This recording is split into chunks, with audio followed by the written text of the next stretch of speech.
Hi, today we will be sitting here with Joy to talk about her experience with bipolar during COVID and get an insight on what it's like to have this disorder. Joy, introduce yourself. My name is Joy. I'm 18 years old. I was diagnosed with bipolar type 1 with psychoactive features. At what age were you diagnosed? And what was your initial reaction to this diagnosis? I was 15 years old when I was first diagnosed. I would say it was a good thing that I was diagnosed because it gave me clarity and it gave me answers, and I finally felt normal almost because there was other people like me and experiencing things like me, and I wasn't just imagining it and I felt like I was almost pretending. I thought I was pretending because no one believed me that I felt crazy. But being diagnosed actually gave me answers and like for the people around me, it's kind of scary because of how it's portrayed in the media or like things they've heard and stories they've heard, and it's almost misinterpreted.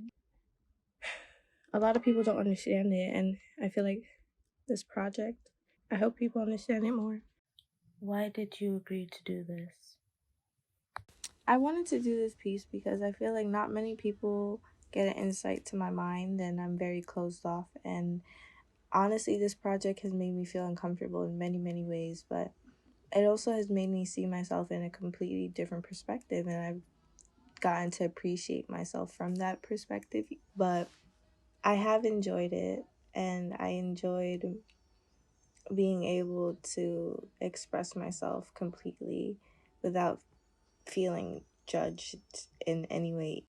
Do you think COVID is contributing negative effects on your mental health? For a long time, I wouldn't say the pandemic had anything to do with my mental health, but for this past week, I've been thinking about it, and I would say it has taken a major toll on my mental health.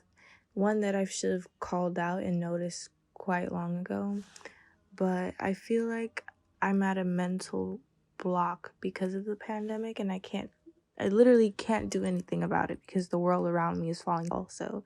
So I feel like it's my depression for once is justified because everyone else in the world is kind of depressed. And I don't know how I feel about that because I don't want it to be justified. I want a reason to be happy. Longest episode up until right now. I don't know how long this episode is gonna last, but before this, it was 5 months. There's no such thing as getting out of an episode, it just ends. What do you think is the hardest thing about having bipolar? It's kind of like a disconnection, you know?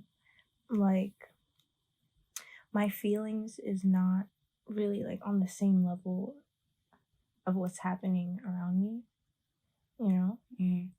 Like, everything could be fine, and I feel like my world's falling apart, and I'll look for a reason and I'll try to justify it in like little things like, oh, it's because me and my mom had an argument. Or, oh, it's because it's not full moon. You know? Just like things like that. I would try to justify or find a reason why, but there isn't a reason, you know? And that's the hardest part is coming to terms with feeling like this and having no reason. What does it feel like to be in a manic episode? It depends. When I'm on an emotional high, you know, I feel really confident. I don't really care about anything. I live like I'm not gonna see tomorrow. I'm gonna have done things I probably shouldn't have, you know, like I don't know. But when it's bad, I get really angry at the world. It's like really just like I don't deserve this, you know? Like I still see myself highly, but I'm just mad. Like a lot of animosity. What does it feel like to be in a depressive episode? Like I'm resting almost. I was beating myself up every day. I hated myself. I got so lost in the feeling of pain that self harm was me trying to feel something other than like emotional pain. How do you know when you're about to go into a depressive episode? But when it's kind of getting scary, as in like I'm scared that I don't want to live anymore. I feel like the only real reason I'm still here and still alive is because of the people I love and how much it would hurt them.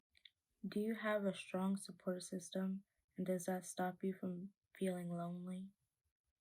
I would say I have a really strong support system, but this does not help me from feeling less lonely at all.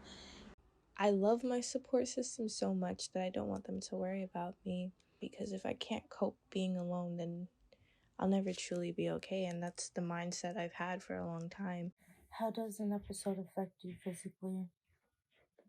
An episode affects me physically in that I can gain weight, I can lose weight, I can care about my appearance and how I look and put effort. Or I cannot shower for days and just not leave my bed for like weeks on end. What was your favorite moment captured during this project?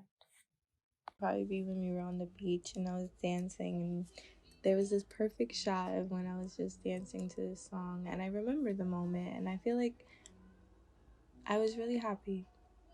What is your goal when it comes to taking care of your mental health? My goal is to find a perfect balance between my two sides of my bipolar. How do you practice self care? I would say that allowing me to tap into my inner child is self care. The fact that I would do things like get candy, eat jello, make my bed, things that I would treat myself the way I would want a mother to treat their child. And it takes a lot for me to get to that point where I'm strong enough to actually take care of myself. I recently just started doing that again because I am trying to cope with this quite long depressive episode, and it has made me feel so much better. Just How do you feel about your relationship with drugs and alcohol? my relationship with alcohol and weed. I do smoke weed every day and it does help my anxiety. But I would say with alcohol, it's a little different because alcohol makes me feel like disconnected. So I would say when I do drink, it's a horrible coping mechanism. I don't know. I just feel like I don't need alcohol to cry. Drinking just to feel something, I feel like I'm harming myself.